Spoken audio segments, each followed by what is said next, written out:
Fire away, guys. What do you guys need to do differently against Cleveland this time to get a little more pressure on Jameis? I just more gap integrity, I think, in the rush lanes, and whether it's sending more pressure, whether it's just the four guys working in tandem. Dunbar always talks about not having four independent contractors and us just working together as a unit, and that's something that is going to continue to be something that we strive to do. And it's hard. These quarterbacks are Jameis is very mobile in the pocket and always has two hands on the football, and it's tough, but it's something we need to continue to improve on if we want to be great. TJ, you talked about moving around the formation a little bit. What is the actual challenge of, because you hear offensive tackles talk about flipping from right to left, what's the challenge for a passer for big right to left, interior, et cetera? I think it's just familiarity with it. Honestly, just spending so many hours on one side, you get very comfortable with the mechanics of the movements and things of that nature, and moving is discomfort at some times. It's not necessarily as comfortable as the left, but the more that I do it, the more comfortable that I'm doing it way more in practice, so it's helping me. And just trying to watch film of guys that have gone inside before, even like a Melvin Ingram, guys that have done it in the past and had success. Zadarius Smith is another one that comes to mind. Today, how valuable is it for this defense to get Alex back this week and to be at full strength? Huge. Alex Highsmith is a playmaker guy. You think of splash when you think of him. Big-time moments, big-time plays and big-time moments. To be able to have depth that we have at outside linebacker, I feel very comfortable with having all four of us healthy, five if you include Moon as well. And it just allows us to take a breather more. We don't have to play 90+% of snaps, which it feels like we've been playing this season. So anytime I can get a breather and let Herb or P go in there and get some good quality reps is a benefit to all of us. I don't think you just feel like that. I think you've been playing like 90% of the snaps. Yeah. What's that been like for you? The load management and fight fatigue. Yeah, it's a lot. It really is. And you watch film and you self-evaluate, especially after like a Thursday game when you have a weekend to really break down and self-evaluate and just really look at the percentages of plays that snaps that I'm playing per game, and it's too much. And this past week, try to dial it back a little bit, and we're going to find a happy medium, just so that when I'm out there, I'm sure I'm going 100% all the time and not resting on the field. TJ, can you talk about how much of a motivator and maybe / competition the takeaway culture has created, and what it means to be a second-degree black belt? Yeah, it's huge. I mean, Denzel, Martin, Grady, Brown have done a great job of being the head of this whole turnover culture that we have and the takeaway circuits that we do almost every day now.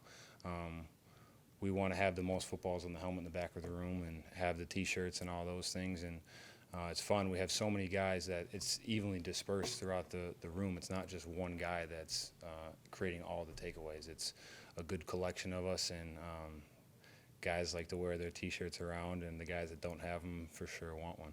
What does second-degree black belt mean? Does that mean you? It's like a part of 6. I think it's like you get your first black belt when you're part of 3 takeaways, and then you get your second degree when you're part of 6 of them, and then I think 9. I think Dante's close to that, so he's gonna soon be leading these meetings and kicking Denzel out of his spots. I mean, how much does that make you want to get there before he does? I just want to make plays, honestly. It's a fun thing.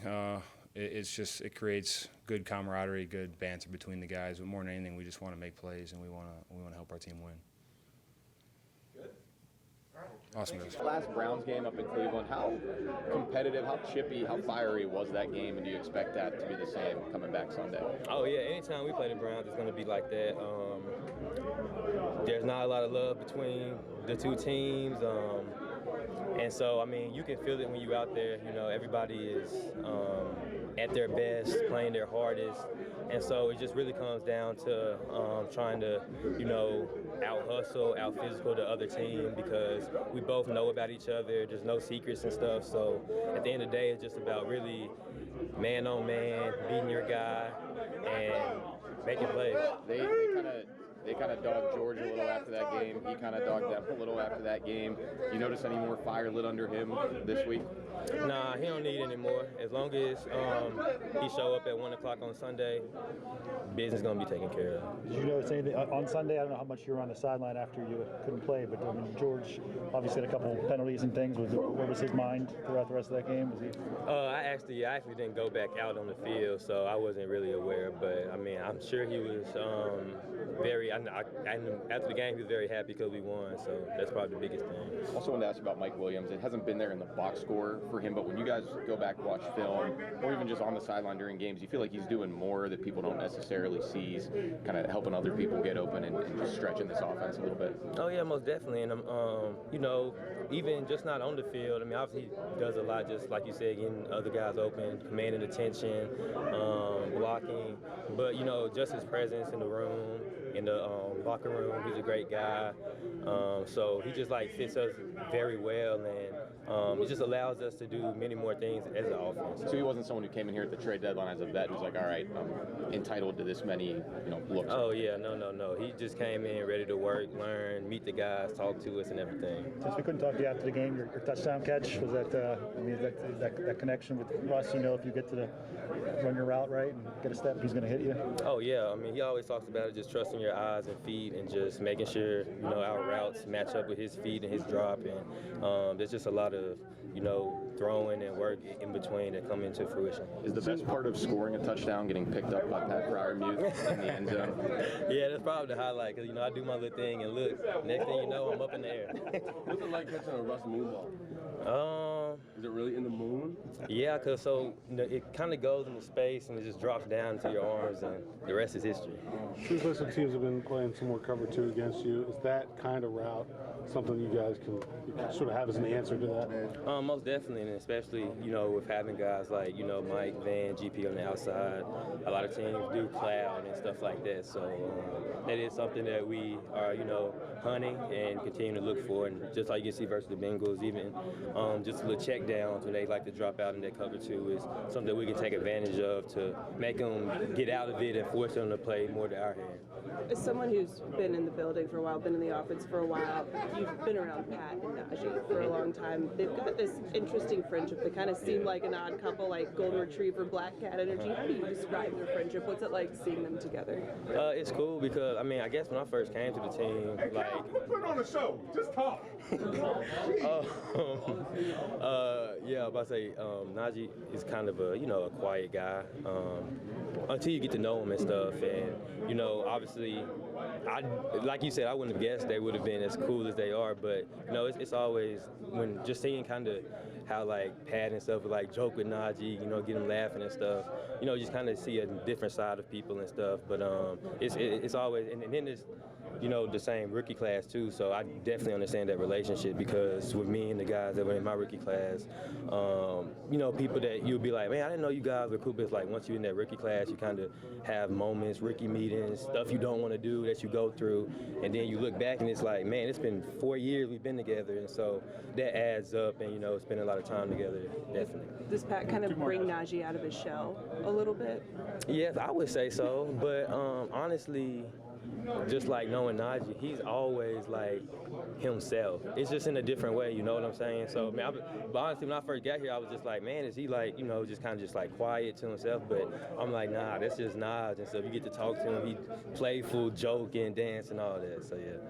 Calvin, do you guys kind of see you dictating coverages, hitting these explosive plays, being able to run the ball? And how does that kind of help you guys kind of open up the playbook? Oh yeah, it just gets the defense not being able to just sit in a certain personnel. Like they can't just go big to try to stop the run, or play 6-7 DBs to try to stop the pass. They have to continue to almost like we put them in a position where they're trying to chase us and trying to stay, and they're trying to catch up and try to stay a step ahead of us. But by us doing so many different personnels, running the ball, passing the ball, screens, all this stuff, it makes them to where tempo. It makes them to where they feel as if they're playing catch up, they're behind, they can't figure out what we're doing, that just, like you said, it makes us to where when we go into a game, there aren't too many tails. You know, we can do this or that. Whatever way we want to attack the game, we can do it like that.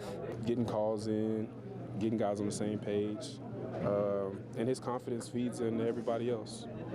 That's all I have. Most definitely. What do you guys need to do against Cleveland this time around to have a better outcome? Yeah, just play our game, execute better. No matter, situation, just come out swinging, be aggressive.